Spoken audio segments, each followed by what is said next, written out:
7:25 de la mañana nos acompaña ya en el estudio aquí en Guayaquil el economista Otto Sonnenholzner, precandidato a la presidencia de la República. Gracias por estar con nosotros, bienvenido. Gracias, Liz, un gusto estar aquí nuevamente y bueno, listo para conversar contigo y con tu audiencia. Y ahora sí oficialmente precandidato después de que el sábado cumplió con ese trámite frente al CNE y finalmente tomó esta decisión. 2 años atrás usted dio un paso a un costado. ¿Por qué considera que ahora, cuando el tiempo de gobierno es menos de 2 años, se convierte en el tiempo idóneo para hacer que las cosas cambien en el Ecuador? Claro, yo nunca la vez anterior dije que era candidato a nada y mi palabra vale. Es más, dije públicamente, no soy candidato a nada. No, más bien había quienes se lo pedían, ¿no? Que usted debía ser candidato. Pero para mí esto no se trata solamente de ganar una elección, se trata principalmente de hacer un buen gobierno. Pero ahí usted pudo asumir y decir, bueno, voy a escuchar y a lo mejor también es el momento de dar ese paso. Y tengo 3 años desde entonces trabajando en construir un proyecto para el país, un proyecto que nos permita a los ecuatorianos superar esta situación de incertidumbre, de intranquilidad y recuperar la paz. Y en ese sentido hoy, a pesar de que quizás fue inesperado esta anticipación de las elecciones, hoy estamos listos para presentarle ese proyecto al país. Lo hemos tenido que adaptar porque las circunstancias lamentablemente han cambiado para mal, tanto en la materia de seguridad, en materia social y en materia económica también, pero lo hemos adoptado con responsabilidad y estamos listos para asumir este desafío. ¿Por qué ahora? Porque no hay tiempo que perder. No se puede esperar 16 meses más. ¿Qué vamos a seguir viendo cómo aumentan los homicidios, cómo aumentan las extorsiones? Hay gente que no puede esperar más. La mayoría de los ecuatorianos no podemos esperar más. Se necesita actuar, se necesita que la gente con capacidad, con experiencia, con compromiso y con honestidad den un paso al frente. Para eso estamos aquí, para representar un proyecto que sea el mejor proyecto, el que nos permita justamente sacar al Ecuador adelante. Y quizás la gente está buscando, sí, ese rostro nuevo, alguien que tenga esa experiencia, pero que no sea más de lo mismo. Y este fin de semana diversas reacciones generó el conocer quién va a ser su compañera de fórmula, Erika Paredes, cuando la asociaron con el correísmo. ¿Cómo tomó usted esas declaraciones? Es que la gente no puede ser juzgada en función de dónde trabajó. La gente tiene que ser juzgada en función de qué hizo cuando tuvo la oportunidad de servir. Y los ecuatorianos, ¿qué estamos buscando? Estamos buscando gente joven que no haya tenido vinculación con proyectos políticos, que tenga experiencia, capacidad y honestidad. Si usted tiene experiencia en administración pública, tuvo que haber trabajado en cualquiera de los últimos 3 gobiernos. Si tiene menos de 40, 45 años y tiene experiencia en administración pública, tuvo que haber trabajado en cualquiera de los últimos 3 gobiernos. Los gobiernos no son sectas. Yo fui a un gobierno, al igual que Erika, a servir al país, no a rendirle culto a un individuo, no a ser parte de un proceso proselitista. En ambos casos, tanto Erika como yo, esta es nuestra primera participación en una contienda electoral. No pertenecemos a ningún partido político, ella nunca ha sido afiliada ni parte de ese proyecto político del expresidente. Entonces, hoy sí traemos esa experiencia, esa trayectoria, esa formación y la ponemos al servicio del país, no al servicio de nadie, de un individuo, sino al servicio de los ecuatorianos. En este caso, ella desde la vicepresidencia aportaría en qué, básicamente, qué es lo que usted vio en ese perfil. Erika, y la conocí ahora hace un año en la universidad, hemos estado trabajando justamente pensando en qué es lo que se puede aplicar en beneficio del país. Erika tiene experiencia fundamentalmente en 2 cosas. La primera, en la atracción de fondos para conservación ambiental, y si tú ves la consulta popular, tanto del Yasuní sobre el tema del Chocó Andino, va a ser necesario reemplazar, sustituir esos ingresos con fondos que nos permitan conservar el medio ambiente. Esa es su principal experiencia. De hecho, ella ingresó en el gobierno en el que trabajó en función de conseguir fondos justamente para conservar el Yasuní. Y la segunda y importante experiencia también de Erika es la consecución de proyectos que permitan unificar las compras públicas para combatir la corrupción y disminuir los costos, tanto en medicinas como cualquier tipo de servicio que un Estado demande. ¿Por qué? Lo viene haciendo en Naciones Unidas los últimos 10 años, le ha ahorrado a decenas de países en la región cientos de millones de dólares y lo que queremos es que haga lo mismo por el Ecuador. ¿Su postura en esa consulta popular que también por la que tendremos que pronunciarnos el 20 de agosto va a ser sí o no? Yo creo que la consulta popular representa una necesidad de cambiar un modelo que no es sostenible en el tiempo. En lo único en lo que difiero es en los plazos. Me parece que no se puede desmontar tan rápidamente o prescindir de ese ingreso tan rápidamente y creo que se necesita activar procesos como el que vamos a plantear de poder reemplazar esos recursos que tanto se necesitan en el Estado ecuatoriano con fondos de conservación que nos permitan invertir en lo que se necesita, que es el desarrollo social y productivo, sobre todo en las zonas más deprimidas del país, principalmente donde hoy se hacen esas explotaciones y no hay muchas alternativas de trabajo, y la ruralidad del Ecuador, que tiene el doble de pobreza que las zonas urbanas. La pobreza rural en el Ecuador es 70%, Liz, 70%.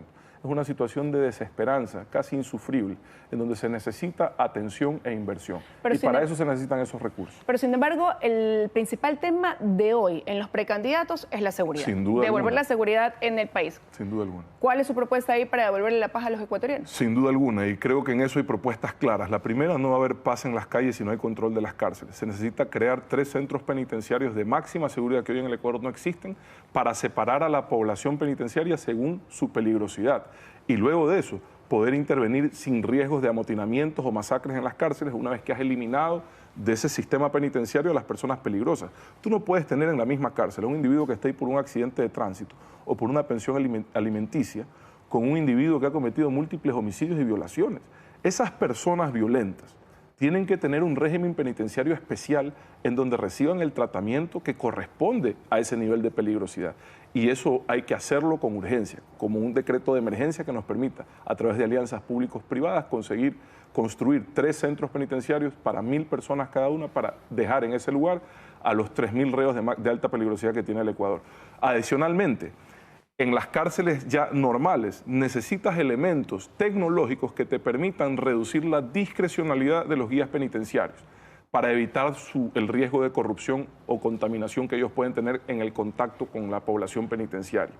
Control de apertura y cierre de puertas electrónico, cámaras con identificación biométrica, los famosos escáneres, el control de telecomunicaciones con los inhibidores de señal. Todo eso son inversiones que hay que hacer por aproximadamente $100 millones, de los cuales 50 estaban financiados por el BID desde el año 2019 y desconozco por qué no se han hecho esas inversiones. Quizás la pandemia las postergó. Lo segundo, el control de armas. Mucha gente habla de la necesidad de la activación de las Fuerzas Armadas en el tema de seguridad. Hoy las Fuerzas Armadas ya tienen la competencia del control de armas. Pero esto no se trata de hacer 2 o 3 operativos aquí y allá, sino de definir con claridad esa misión e invertir en inteligencia para dar golpes certeros, precisos, a donde más les duele a los delincuentes. En sus fondos, en su bolsillo, pero en sus armas también. Llegar a donde tienen los rastrillos, bloquear adecuadamente los puertos de ingreso, tanto en fronteras como puertos y aeropuertos, por donde hoy ingresan con mucha facilidad este armamento que en las calles utilizan para someter inclusive a la fuerza pública. Necesitamos quitarles las armas a los delincuentes y en eso hay que trabajar con urgencia, con inteligencia. Lo tercero, el sistema judicial necesita sentir la seguridad de poder actuar. Mis condolencias a la familia del fiscal asesinado en Durán hace unos pocos días. Un fiscal, un juez que está enfrentando este tipo de delincuentes necesita tener las garantías de poder estar no solo él, sino también su familia en paz mientras enfrentan a estos criminales. ¿Cómo le da esas garantías? Una forma de hacerlo, evidentemente, es garantizando la presencia de la fuerza pública en su entorno, pero en casos especiales, excepcionales, en donde esto ya se vuelve imposible, deberíamos de implementar la posibilidad de que estas autoridades puedan trabajar desde países seguros en el extranjero, en calidad, de forma telemática, en calidad casi de funcionarios diplomáticos.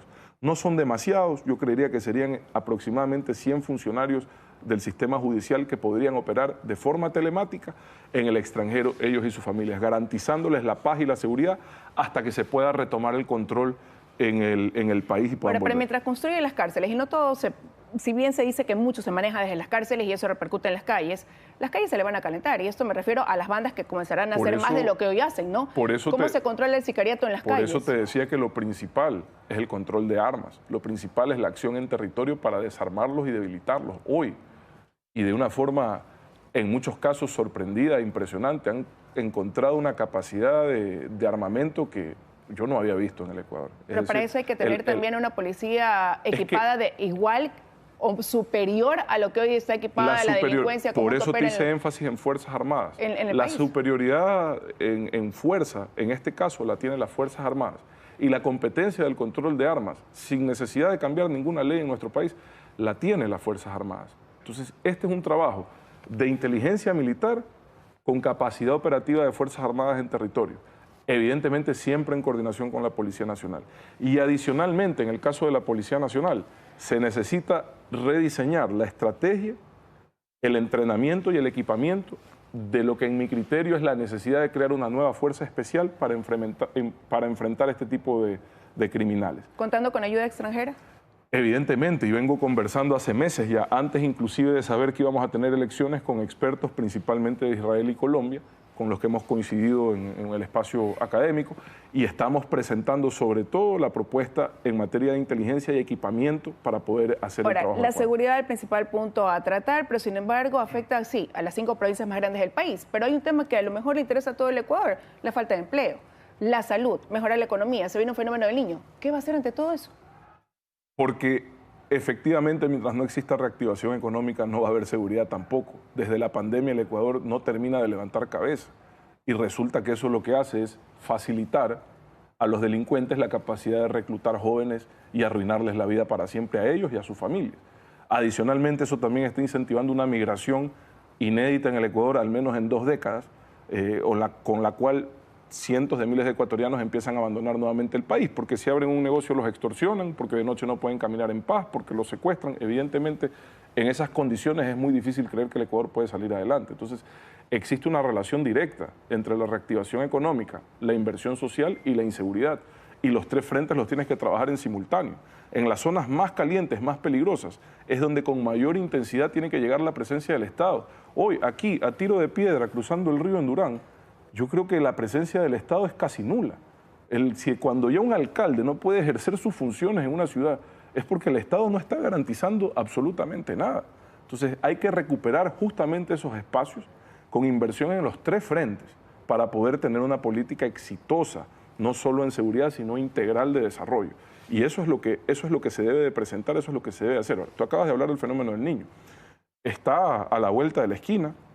Ya lo estamos sufriendo en Esmeraldas, en el norte de Manabí también. Y a quien asuma como presidente le tocará enfrentar las consecuencias de un fenómeno del Niño. Solo un paréntesis. ¿Qué va a hacer? Solo un paréntesis. Bueno, si alguien tiene experiencia en manejo de riesgos, catástrofes y crisis, créeme, y lamentablemente, porque fueron tiempos muy dolorosos, me tocó a mí lidiar con eso. El fenómeno del Niño es una realidad. Primero, preocupado de qué es lo que tiene que hacer el gobierno hoy. Y lo que tiene que hacer el gobierno hoy es preparar el plan de acción y contingencia para salvar vidas. Porque la economía la vamos a recuperar. Va a ser alto el costo, pero la vamos a recuperar. Las vidas no. Entonces, las zonas de riesgo que están ya demarcadas tienen que tener los puntos de evacuación y los espacios en donde vamos a instalar a las decenas de miles de familias que vamos a tener que atender por meses, tanto con vivienda como alimentación, para que puedan estar tranquilos hasta que la situación mejore. Un fenómeno del Niño puede tardar algunos meses, hasta un año inclusive. Entonces, necesitamos ese plan primero, la prevención en mitigación de riesgos, limpieza de canales, infraestructura de contención, eso se tiene que estar haciendo ahora. Son aproximadamente 300 millones de dólares que deberían de estarse ejecutando mientras tú y yo hablamos. Espero que lo estén haciendo, porque si no, el gobierno que asuma, que es en noviembre, asume con el agua en el pecho. Entonces, eso no nos va a nosotros a detener. Nosotros sabemos exactamente qué es lo que hay que hacer, pero gran parte de lo que hay que hacer ahora está en manos del gobierno actual. Luego viene el proceso de reactivación económica, principalmente en la costa. El 80% de nuestras exportaciones no petroleras, o un poco más inclusive, salen de las provincias que van a ser las más golpeadas. La industria acuícola, la industria bananera, cacautera, agrícola, ganadera, va a tener grandes pérdidas y eso va a ser inevitable. Tenemos que estar ya tocando las puertas de los organismos multilaterales y de los países que siempre nos han apoyado para que nos permitan acceder a los recursos que se van a necesitar para recuperar esos sectores. Seguramente tendremos próximas entrevistas para seguir ahondando en estos planes de propuestas de campaña, pero usted iba con el apoyo de Izquierda Democrática, de Suma y Avance. Izquierda Democrática con problemas internos, que todavía es incierto su participación o no en estas elecciones. ¿Qué otros apoyos va a sumar? Mire, tenemos apoyos ciudadanos principalmente. Este no es un proyecto de partidos. Los partidos que se han sumado lo han hecho con una visión cívica, con una única condición. Aquí los proyectos individuales o los objetivos partidistas pasan a segundo plano. Esta es una situación crítica y aquí tenemos que estar unidos por objetivos de país, no divididos por ideologías. Entonces, en ese sentido hemos aceptado el apoyo de distintas organizaciones políticas bajo esos criterios. Y evidentemente está sumado un grupo de colectivos ciudadanos que son siempre bienvenidos. Entiendo que la Izquierda Democrática tiene dificultades internas, esperamos que las resuelvan, son bienvenidos a este proyecto y esperamos que se puedan sumar. Pero el objetivo de estas adhesiones ha sido evitar la dispersión, para no volver a tener 16, 18 candidatos y que los ciudadanos podamos, con un número menor de candidatos, tener mayor capacidad de poder comprender sus propuestas y votar por el mejor. Bueno, parecería que vamos a tener 8. No, pero bueno, ya es la mitad que la vez anterior, es decir, hemos hecho la tarea, ¿ya? No votar en contra de nadie, no votar con odio, no votar con resentimiento, no votar con miedo.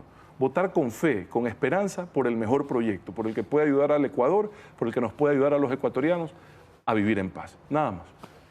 Vamos seguramente, como le decía, a seguir conversando en próximas ocasiones sobre lo que es su propuesta dentro de esta campaña a la presidencia de la República. Gracias por haber estado con nosotros esta mañana aquí en 24 horas. Gracias, Liz. Un abrazo. Solo quería decirle a la audiencia, viene ya la campaña electoral, van a incrementar las campañas sucias, los ataques, las mentiras. De mi parte, solo recibirán verdades, honestidad, transparencia, nunca ataques a nadie, nunca violencia. Creo que tenemos que cambiar la política en el Ecuador. Dejen la porquería a un lado, dejen de hacer de la política una cloaca. Ayuden, contribuyan a mejorar el estado de ánimo, a que la gente crea que hay gente capaz y decente dispuesta a servir al país. Pero si van a seguir, a pesar, mira, candidatos jóvenes, con las mismas mañoserías y porquerías de siempre, no vamos a cambiar nada. Mi consejo, mi mensaje, y espero que lo tomen en serio. Gracias, economista, por haber estado con nosotros esta mañana. Vamos a ir a una pausa, a regresar el ministro de Agricultura precisamente para contarnos qué acciones se están tomando para prevenir, mitigar el impacto de lo que puede ser el fenómeno del Niño precisamente en la parte de sembríos, cultivos que pueden causar gran afectación en el país. Ya volvemos.